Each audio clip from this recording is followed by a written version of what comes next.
ආයුබෝවන් ආයුෂ බොහෝ වේවා කියලා ප්‍රාර්ථනා කරනවා හෙළදීප ටීවී සහ හස්ති පරපුරේ අභිමානය සමග රැඳිලා ඉන්න ඕගොල්ලෝ හැමෝටම.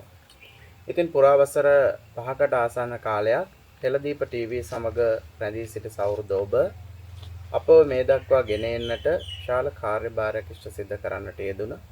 එහිදී අපිට මේ වැඩසටහන සඳහා සම්පත් දායකත්වය ලබා දෙමින් බොහෝ දෙනෙක් අපේ වැඩසටහන සඳහා සහභාගී වුණා. ඒ වගේම ප්‍රේක්ෂකයෝ බොහෝ දෙනෙක් අපේ වැඩසටහන් නරඹලා අපිට හදවතින්ම ආශිර්වාද කළා. ඒ අනුව අද වෙනකොට අපි ලක්ෂයේ සබ්ස්ක්‍රයිබර්ස්ලා සීමාව පසු කරලා ඒ ජයග්‍රාහී පියවරට අපි පාතබලා තියෙනවා. ඉතින් ඒකත් බොහොම සතුටින් දැනුම් දෙමින් අදත් අපි සූදානම් බොහොම වැදගත් වැඩසටහනක් ඔබ වෙනුවෙන් පටිගත කරන්නට.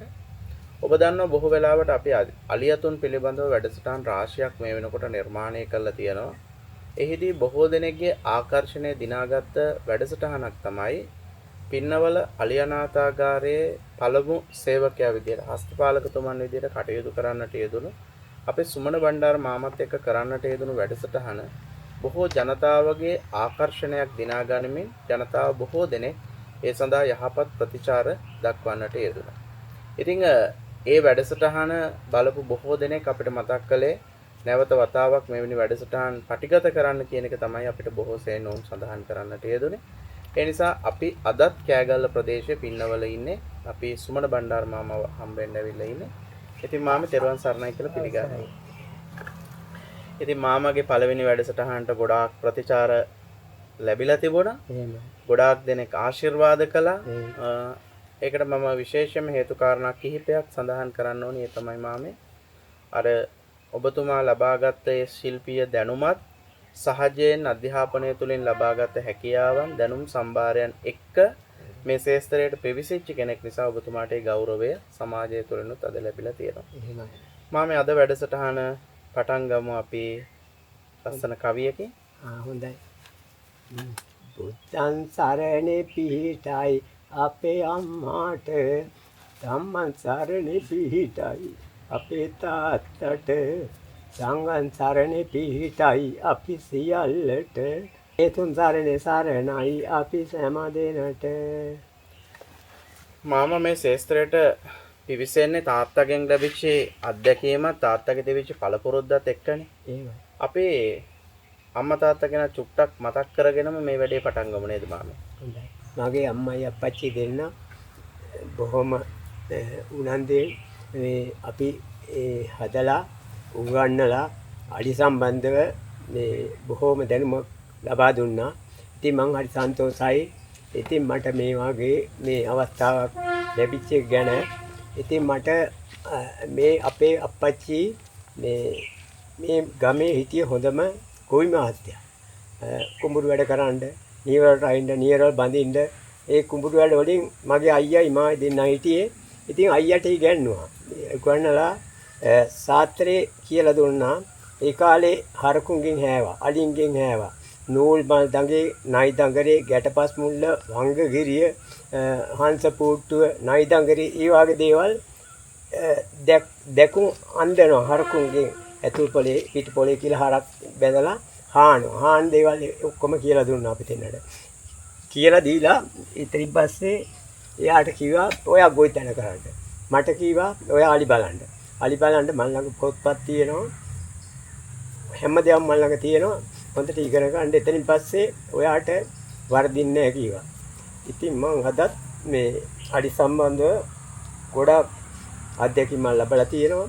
ඉතින් තව දුරටත් ඒවා කරගෙන යනවා. ලෝකේ ලංකාවේ හැම තැනම කට්ටිය මාව හඳුනනවා හුඟක් අය. ඉතින් ඒ නිසා ඒගොල්ලන්ට මුලින්ම මම ගෞරව කරනවා. මාමේ දැන් තාත්තගෙන් ලැබිච්ච හැකියාව වගේම තාත්තගෙන් ලැබිච්ච පළපුරුද්ද අත්දැකීම තියෙනවනේ. මම දන්න විදිහට මාමට ඉංග්‍රීසි භාෂාව හසුරවන්න කතා කරන්න හොඳට පුළුවන්කම තියෙනවා. රටවල් කිහිපයකට ගිහින් තියෙනවා. ජර්මන් භාෂාව පුළුවන්කම තියෙනවා. මාමේ කොහොමද අධ්‍යාපනික වශයෙන් ලබාගත් හැකියාවන් ගැනත් මේක මතක් කරගන්න. මම ඉස්කෝලේ ඉගෙන ගත්තා. උසස් පෙළ දක්වා ඉගෙන ගත්තා. ඊට පස්සේ ඉංග්‍රීසි පන්ති වලට ගියා. ඊට පස්සේ මම ටුවරිස්ට්ලත් එක්ක බොහොම කතා කරලා ওই ඩයිරි අරන් ওই ජර්මන් භාෂාව ගොඩක් ඉගෙන ගත්තා. ඉගෙනගෙන මට බොහොම හැකියාවක් ලැබුණා. ඊට පස්සේ මට රටවල් වල පවා යන්න ලැබුණා. මම සත්‍ය විද්‍යාල දෙපාර්තමේන්තුවේ වැඩ කරනකොට. ඉතින් මට ගොඩාක් මං ටුවරිස්ට් එක තමයි අවුරුදු 35ක් විතර වගේ ඇසුරු කළේ. ඉතින් කතා කරන්න, ලියන්න, කියන්න හැම දෙයක්ම ඕන වුණා. ඉතින් ඒ නිසා මට මේ අර මගේ ඉගෙනීම නිසා දෙමාපියෝ මට උගන්වපු නිසා තමයි මම මේ තත්ත්වයට අද ගොඩක් ආවිලා තියෙන්නේ. ඒ වගේම මම කැමතියි මාමගේ පවුලේ විස්තර ටිකකුත් මේ එක්කම දැනගන්න. කොහොමද මාමගේ පවුලේ විස්තර? මගේ පවුලේ විස්තර කියන්නේ මට අප්පච්චි හිටියා, අම්මා හිටියා. මේ අප්පච්චිගේ තාත්තලා අලි බැලුවා. පරම්පරා 4ක ඉඳන් මගේ අම්මාගේ තාත්තත් අලි බැලුවා. ඒගොල්ලොත් පරම්පරා ගානක අලි කට්ටිය. ඊට පස්සේ ඒ දෙගොල්ලන්ගෙන් ලැබුණු කෙනෙක් තමයි මම. ඒ සියල්ලට මට අලි බලන්න මේ හමු වුණා. ඉතින් මං අලි බලලා වෙද පොත්පත් වලින් ඉගෙන ගත්තා. අලි බලලා මේ අලි පිටේ ගිහිල්ලා හැමදේම කරලා ඉගෙන ගත්තා. ඊට පස්සේ මට ඥාන ළමයි 4 දෙනෙක් ඉන්නේ. මගේ අයියාට පිරිමි ළමයි 4 දෙනෙක් ඉන්නවා. ඒ අය දැන් ওই අලි අනතකාරයේම අලි බලනවා. පිරිමි ළමයි. මගේ ඥාන ළමයි 4 දෙනාට ඉතින් අලි බලන්න නැති හින්දා මම ලෝකේ මේ ලංකාවේ පළවෙනි වතාවට ළමයෙකුට ඊළ මේ අලි සම්බන්ධව ඉගැන්වුවා. අලි වෙදකම් කරන හැටි, අලින්ට කතා කරන හැටි ගැන අපි ලොකු නිකන් චිත්‍රපටියක් කළා.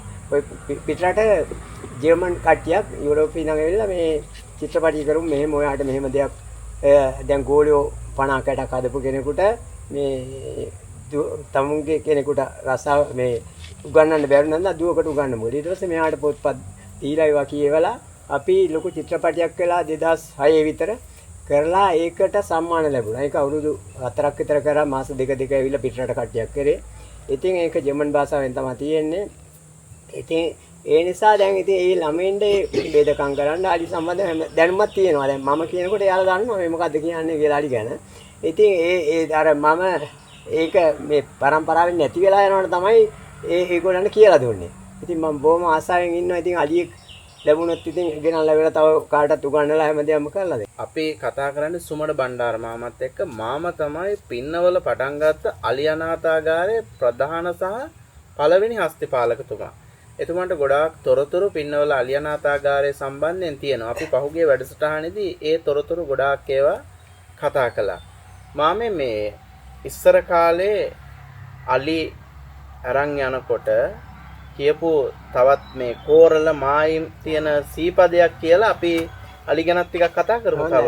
දයාවන්ත මිතුරේ නුඹ දැක පෑද සොයා එන්න හිතුණා නැවත දිනකද දයාවක් බැඳුනි දුටු කල සිත සතිද කියා දෙන්න මිතුරාගේ ගම රට කොහෙද ගම්බිර මහත් පර සිදු දන තිරස කලේ නම්බර මාන සපලත් තිරිපිරුණු ජලේ ගම්බිර වත්තු නිලලත් රජතුමන කලේ පෙම්බර මිතුරේ මගේ ගම හතර කෝරලේ එල්ල වුණා නුඹ මගේ පූරුවේ පිනට නල්ල උඹ කීව පිළිවෙල කදීමට තැල්ල කරලන්න සිතුනා නුඹේ කරට කිනිගඩ කෝරලට මායින් කියම්මට සේරු ආගලේ උතුරේ කොනේ සිට මාවතු කන්ද පරබේ කඳු කඩවෙතට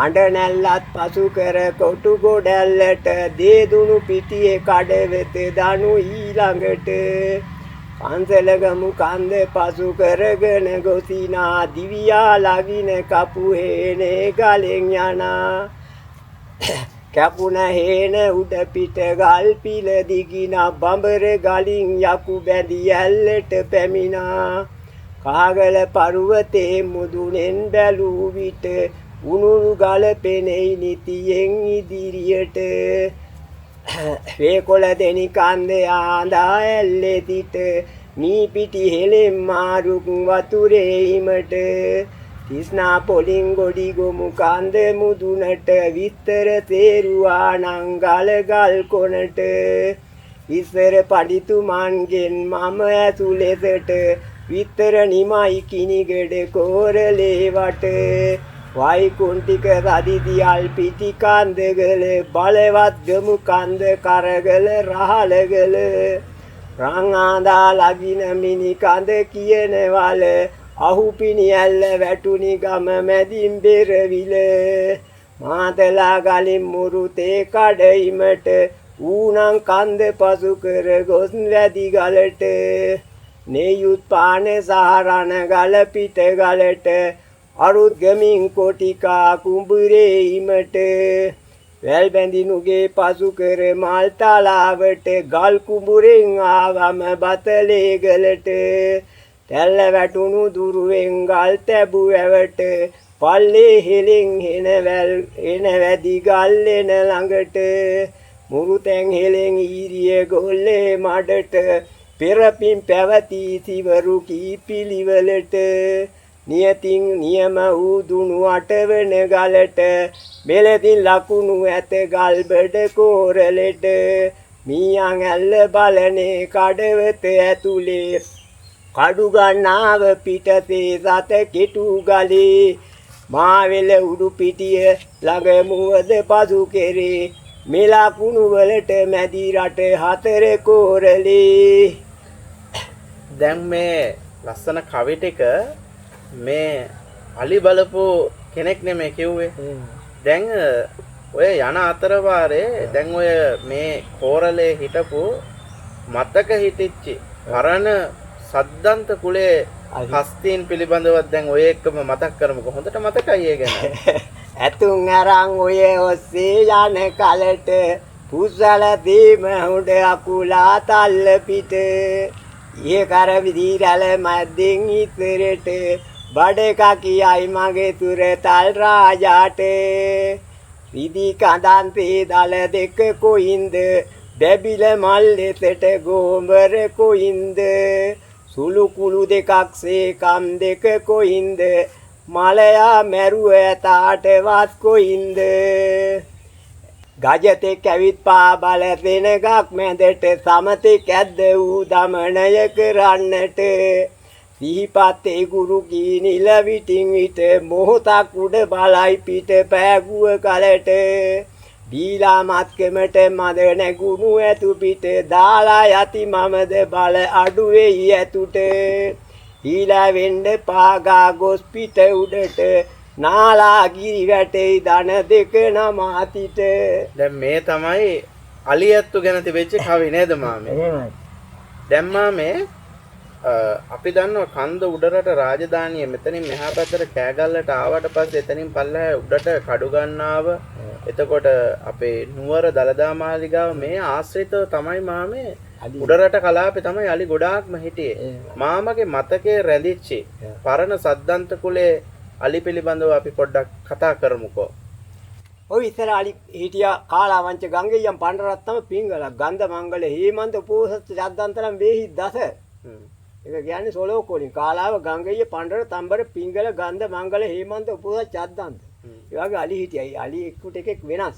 අලින්ගේ හැසිරීම වෙනස්, කුලේ වෙනස්. එක එක කුලවල වර්ග. ඉතින් ඒ අලි බොහොම උසයි අඩි 10ක් විතර ගාම්භීර විදියට යනවා. එතකොට ගිරාවන් ඇස් ඇති. ඒ වගේ මේ හොඬ නල කං ගෝඹර දැන් ඒ උඩ මේ ලක්ෂණ දිනන වෙනම. එංග ලොන් කළු පඳුරු ඇති අත්පා උස මහත ඇති යකෙක්සේම තරහ වෙති උපන් නමෙන් දී ඇති. ඒ වායුවෙන් සෙමෙන්ට් පිටෙන් පිට ඒ කොටව කවි තියෙන සෝලෝ කොලේ. දැන් ලෙඩක් ඇදුනොත් ඇඟක් දිරා සම කොල්ල ගැදෙන්නේ කම්පොතු ගැසෙමින් ඇඟ දෙදරන්නේ නියපොතු දික්කි කෑම නොකන්නේ මරුහුට නියමයි රුසි පවසන්නේ. ඒක රුසි වල තමයි මම ලියලා තියෙන්නේ. අලියා ලෙඩේ ඇනින බේත් කරන්න ඕනේ. දැන් මිනිස්සු යනවා බේතක් විදිනවා. දන්නේ මේ මොකද්ද වෙලා තියෙන්නේ. අපිට මේ ඒවා ඔක්කොම කියලා දීලා කරන්නේ. ඒක වරදින්නේ නැහැ කවදාවත්. ඉතින් ඒවා ඉගෙනගෙන කරනවානේ ඉස්සර ඉසිවරු රජ කාලේ ඉඳලා තියෙන අලි ඒ යුද්ධයට ගන්න ඒගොල්ලන්ට පිටේ යන්න මඟුල් ඇතුව කියලා. ඒ ඇතාට අලි බලනාය හිඳලා තියෙන 9 දෙනෙක් ඇත්කරු. පන්තිකරුවේ දන්වල හදන්න වෙනම කෙනෙක් අලියා බලන්න වෙනම කෙනෙක්. ඒගොල්ලෝ මේ ඇතුගේ වැඩ රාජකාරී කරා. ඉතින් රජුරෝ තමයි මේ අලි පිටේ ගිහින් තියෙන්නේ. ඒ කාලේ ওই වලවුල කට්ටිය තමයි ඉස්සර අලි බලන්නේ ඇද්දත් වේල බණ්ඩාර, කඩප්පල බණ්ඩාර, තිරප්පල බණ්ඩාර කියලා ඒ බණ්ඩාරලා හොඳ කට්ටිය තමයි අලි පිටේ යන්නේ. ඉතින් ওই පාත් කෙනෙක් තියන්නේ නැහැ. ඉතින් මේ ඒ මම කිව්වට ඉතින් ඒ වගේ රජ කාලේ රජුරුව තමයි මේක යන්නේ. ඉතින් ඒ අලි දුටුගැමුණු රජ කාලේ නම් ওই යුද්ධයට ආරෙන් පවා ඉතින් හොඳම සත්තු ඔය මේ අලි කියනවා. ඉතින් ඒ නිසා ඔය රැකියාව ලංකාවේ නැති වෙනවට මම අකමැති. මෙච්චර දෙයක් අපේ අපච්චිලා අත්තලා මුත්තලා කාලේ ඉඳන් මේවා ඉගෙනගෙන බොහොම මහන්සිලා වචනේ පවා හරි වටිනවා. ඒක ඉගෙන ගන්න ඕන. ගුරුවරයෙක් ඇතුව ඉගෙන ගන්න ඕන යමක්. අලියෙකුට බේතක් කරනවා ලෙඩේ ඇඳිනගෙන කරන්න ඕනේ. ලෙඩේ මොකද්ද කියලා දැනගන්න. ඒ වගේ දේවල් ඉතින් ගුරුවරයෙක් නැතුව ඔය නිල සාත්‍රිය අරම මොකක්වත්ම කරන්න බෑ. උන්ගේ කුල ભેදයක් තියෙනවා. අඟුල් ભેදය කියලා එකක් තියෙනවා. මයින් ක්‍රම තියෙනවා අලියෙකුට. ඒ වගේම තමයි අලියා මයින් මේ මැනලා අල්ලන්නේ නිල පොළාරම නිකන් ඔය වැඩක් නැහැ නිකන් අලියෙක් ඔය ගහලා හරි මේ ඉදිරියට කරලා අලි බලනවා නෙමෙයි. අර ගොල්ලෝ දන්නවා අලියා හැසිරීම වෙනස් වෙනවා හිටපු ගමන්. ඉතින් ඒ නිසා මම කියන්නේ හැමෝටම හොඳ දන්න කට්ටියකින් ගුරුවරුගෙන් අහගෙන මාමේ ඒ කාලේ හිටපු සද්දන්ත සාමාන්‍යයෙන් අඩි 10ක් 12ක් උස අලි හිටියේ මාමේ. එහෙම ඒ කාලේ හිටියා මම පොඩි කාලේ අලි කියන්නේ ඒ අලිගේ පිටේ නැගපුවාම අලි බලන අය පොඩි බච්චූරු වගේ නැව්වාගේ අලි මේ උඩ කඩු ගන්නෙන් උඩට යනකොට මිල්ලගොඩ මහත්තයා හිටියා කොත්මලයා කියලා අලිය ලුකු අලියා කියලා හිටියා කළුගල්ලේ අලියා එතකොට මේ කොටගම වලවේ ලුකු අලියා මංගලගම අලියා එතකොට මේ කටුපිටිය අලියා මේ හේවාදියල අලියා මේ බඩහැලදෙනිය අලියා මේ අලි බොහොම උඩුරාවණ නීලා කොණ්ඩදෙනිය අලියා ගෝඹරයා කළු අලියා ඔය යට සෑවේ අලියා එතකොට මේ මෙතන මේ ඒ දඬුවාවේ අලියා මේ තේවත්තේ අලියා හුඟක් බොහොම විශාල අලි මේ පැත්තට හිටියා. ඉතින් ඒ අලි පොඩි කොල්ලෝ වගේ අය මේ තල්ල පල්ලටත් උස නැහැ. ඉතින් පිට නැගලා නිකන් අලි බලන අය අයියලා මල්ලිලා තමයි අලි බැලුවේ. එක්කෝ තාත්තයි පුතයි එක්කෝ අයියයි මල්ලි. ඉතින් ඒ වගේ අලි බලලා ඒගොල්ලෝගේ සාත්තරේ දැන් විශ්වාසයි දෙන්න. දැන් අපි අලියා බඳිනවා බැඳගෙන පස්සේ හරියට ගැටේ ගැහුවද කියලා බලන්න ඕන අලියාගේ. අර දැන් අලියා කුලප් වෙච්ච වෙලාවක අර ගහේ ගැටේ ගහලා නැතුව නිකන් භාගයට තට්ටු කරලා බෙද්දොත් මෙයා පිටිපස්සේ යනකොට මෙයා අල්ල ගන්නවා ටක් ගාලා අර ගැටේ ගැලවිලා. ඒකට තමයි අර විශ්වාසයට තමයි අර සහෝදරයෝ හරි කට්ටිය කරන්නේ. ඉතින් අලියෙක් කියන්නේ මේක තුවක්කුවපත් වුණා වගේ වැඩක් ඔය අලි බලනවා කියන එක. ඒ නිසා මේ හරිම පරිස්සමෙන් කරන්න ඕනේ. ඉගෙන කරන්න ඕනේ. ගැටයක් ගන්නකොට හරියට ගැටේ ගහන්න ඕනේ. මේ අලියා හරියට හිර කරගන්න ඕනේ. ඒ හීලා වෙනකම් විතරක් ඒ කුලප් වෙච්ච වෙලාවට. නැත්තම් ඉතින් අලියා හරින මේ මේකට හරි ආදරේ රැයක තිස්සේ වුණත් අලියා මිනිස්සයා දාලා යන්නේ නැහැ. එච්චරට හොඳ සතෙක්. තමුන් එයා කතා කරලා කියනවා මේ දැන් මට මෙතනින් මේ අත්ත කඩා ගන්න ඕනේ. මොකක් හරි අත්තක් තියෙනවා. එයා පිඹලා කතා කරලා ගිහම අපි බලන්න වට පිට මොකක්ද තියෙන්නේ. ඌ කාලා පුරුදුයි ඊයත්. වතුර ටිකක් ඕනනම් නිදකින් බීලා පුරුදුයි. ඉස්සල්ලා බලපිනියා දන්නේ නැහැ. ඉතින් මේ නිදෙන් වතුර ටිකක් බොන්න මු පිඹලා නැත්නම් නැවතිලා මුත්‍රා කරලා බලනකොට වට පිට බලපුවම තියෙන වතුර වලක් හරි නේද? ඒකේ වතුර පොඩ්ඩ දීපුවම යනවා. ඉතින් ඒ වාගේ උගාක් අර අලියේ කියනවා අපිට. ගුඩු ගාලා කතා කරලා පිඹලා හරි කියනවා. ඒවත් දැනගන්න ඕනේ මේ අලි පාලනයක් කෙනෙක් අවුරුදු 10ක්වත් පළපුරුද්දක් වෙන්න ඕනේ ඒවා ඉගෙන ගන්න. අපි කතා කරන්නේ පාරම්පරික වශයෙන් අලියතුන් ගැන විශාල දැනුමක් තිබෙච්ච පොතපතෙන් කියවා තමන්ගෙන් අවබෝධ කරගත්ත ශිල්පීය දක්ෂතාවයන් එක්ක තමන් කරපු රැකියාවත් එක්ක පාරම්පරික වශයෙන් අලියතුන් ගැන දන්න සුමන බණ්ඩාර මාමත් එක්ක තමයි කතා කරන්නේ. එතුමාගේ නිවස පරිශ්‍රයේ ඉඳගෙන තමයි අපි මේ වැඩසටහන පටිගත කරන්නේ. මාම ඉස්සර හිටපු සද්දන්ත කුලේ හස්තීන් ගැන මාමට මතක ඇති. අපි මේ අලියෙක් දෙන්නෙක් ගැන මතක් කරමුකෝ. ඇද්දක්කමට වැර සැර නැතිකෙන් ඇල්ල බැද්දා පොඩි කරන් එනවා රැළ ගොල්ල රෙද්දක් පෙරෙව්වාසේ ගෝඹර ගොල්ල ඇද්දක් දෙකට පාතින් කංසා ගොල්ල මේ අලි කැලේ යනවා වවනකොට ඉතින් ඒ වගේ තැන්වල මේ කැලේ යනකොට ඇත්තුත් තරම් ඔය සමහර කැලෑවල වවලා අරවා මිනිස්සු. ඉතින් ඔයාලා මහ විශාල අලි හිටියා කොත්මලයා කියලා ලොකු අලියෙක් හිටියා මිල්ලගොඩ මහත්තයාගේ. එතකොට උඩුරාවණ නීලා කියලා හිටියා.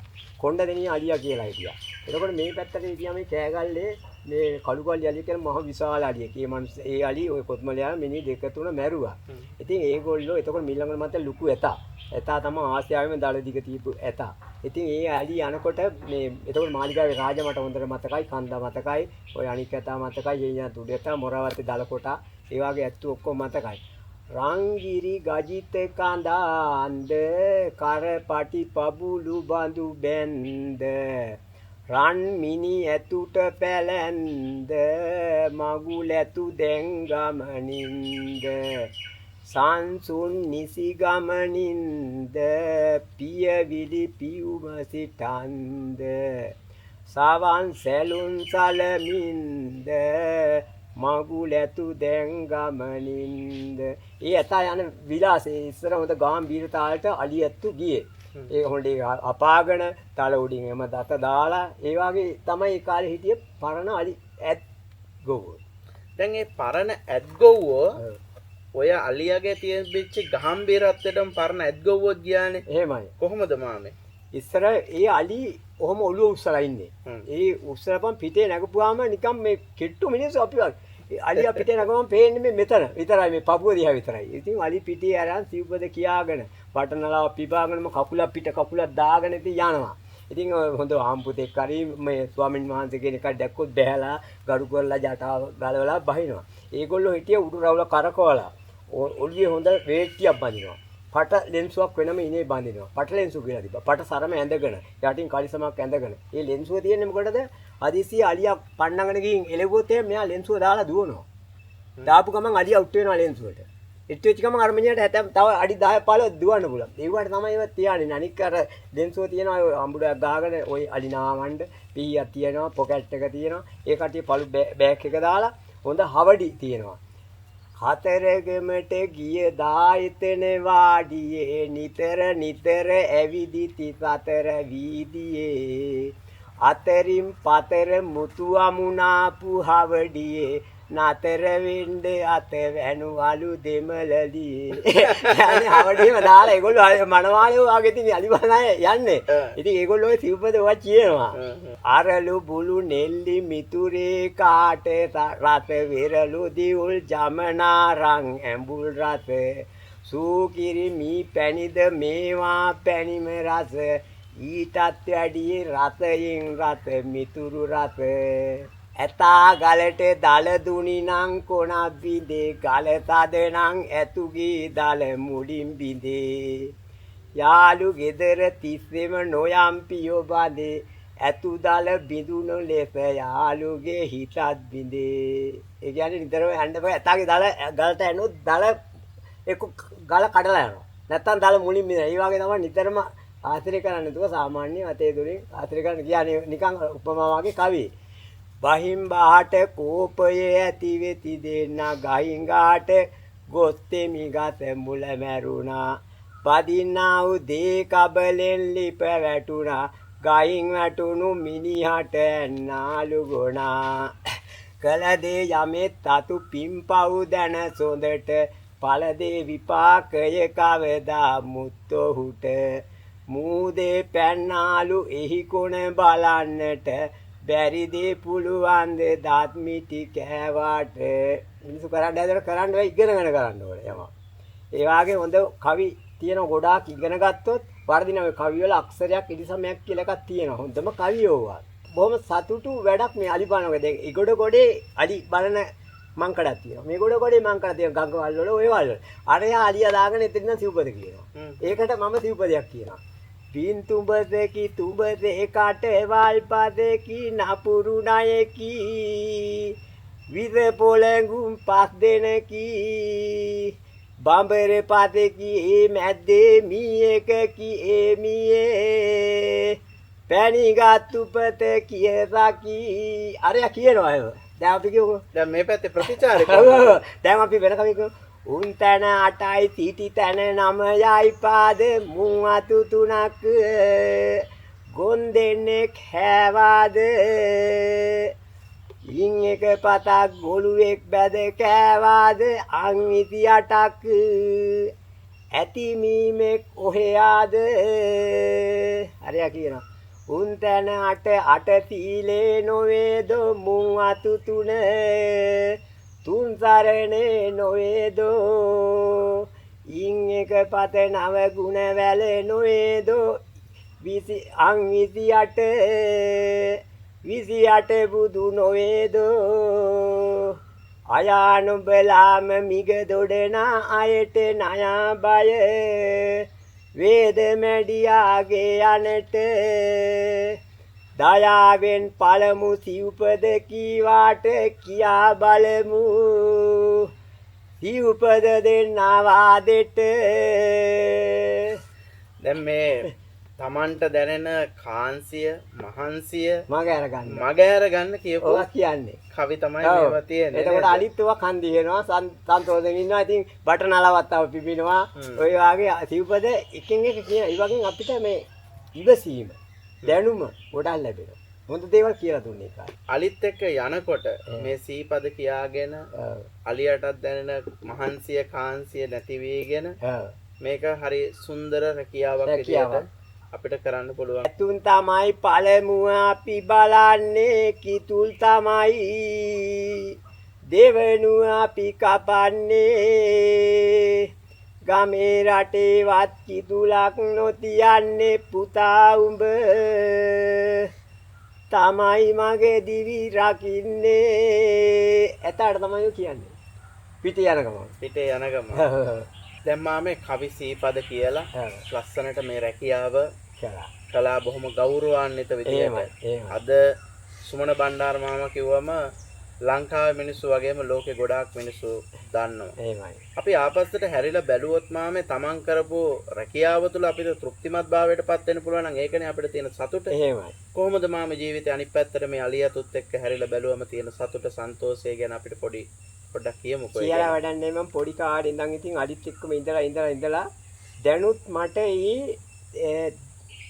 ප්‍රතිචාරය ලැබෙන කොහෙන් හරි කවුරු හරි එනවා පිට රටවල් වලින් එනවා ඒ වගේ ස්වාමීන් වහන්සේලා එනවා මේ බස්නායක නිලම කියන්නේ සාමාන්‍ය ඔය හැම කෙනෙම දේවාලක පන්සලක ඒගොල්ලෝ ගිය තැන මට ගරු කිරීම වාගේ කරනවා අලි බැලපුවාඳ මම හොඳින් මේ වැඩ ටික කරාන හිටියා අලි ඇතෙක්ගෙන් කවදා මේ මට නිතරම මේ වාසනාවක් ලැබෙනවා ඒක මං හොඳටම දන්නවා මං කාටවත් හිරිහැරයක් කරන්නේ අලියෙකුට කවදාවත් මේ ඒ සාත්‍රි අනුව තමයි වැඩ කරේ ඒ කාටවත් වචනයක් කියන්නේ නැහැ මේ මඩි වල නායට කිසි කෙනෙකුටවත් මේ ඉගෙන ගන්න කියන මැරෙන්න දොස් කියන්නේ නැහැ. ඉතින් ඒගොල්ලොත් බොහෝ මාන්සියලා ගස් බඩ ගාලා දෙමිලා වැස්සට දෙමිලා අවුවේ ගිහිල්ලා ජීවිතේ දීලා අලි බලන ළමයි ඔය අලි බලන්නේ. ඉතින් ඒගොල්ලන්ටත් මම කියන්නේ හරි පරිස්සමෙන් වැඩ ටික කරගෙන ඉගෙනගෙන අපි වාගේ තැනකට ඇවිල්ලා අවදාඩි ඔය රැකියාව ලංකාවේ නැති වෙන්න ඉගෙනගෙන කරගෙන යන්න කියලා.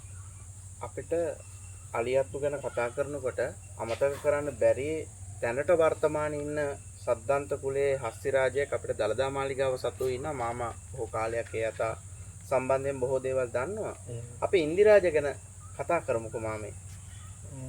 ඔය ඉන්දිරාජා කියන්නේ අපේ ඔය ඉස්සර හිටපු දැන් අවුරුදු කීපයකට පමණ ඉස්සර හිටපු අපේ මේ සම්බුක්කන මේ දියවන්නේ තුමා ඉන්න කාලේ තමයි ඔය යතා නිරංජන විජයරත්න මේ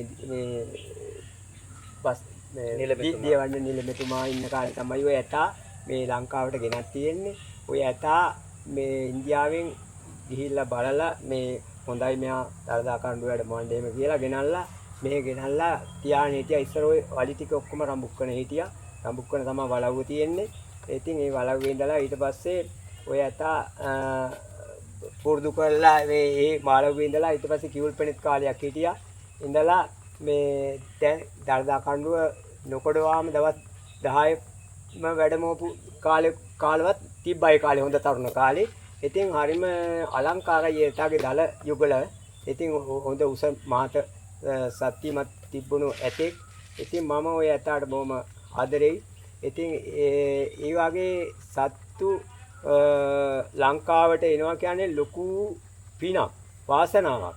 ඉතින් තවත් අපිට මේ ඇත්තු දෙතුන් දෙනෙක්වත් ඔය දලදා මාලිගාවට තවත් ඔය දේවාල පන්සල් වලට ඒ වාගේ ඉන්දියාවෙන්වත් ගෙනත් මේ පෙරහැර කරන්න යොදවන්න පුළුවන් නම් ඉතින් ලංකාවට ලොකු සම්පතක්.